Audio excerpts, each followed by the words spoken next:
পায়েস বানাবো। তো ইন্ডাকশানে ডেকচি বসিয়ে দিয়েছি। প্রথমে দিয়ে দিচ্ছি ঘি। ঘি গলে গেলে দিয়ে দেবো তেজপাতা, দারচিনি, এলাচ।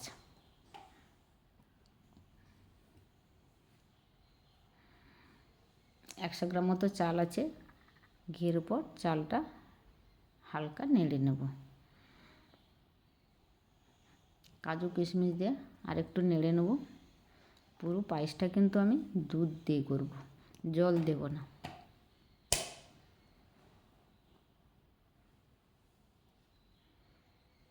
এবার দিয়ে দিচ্ছি 1 লিটার দুধ, আমুল তাজা।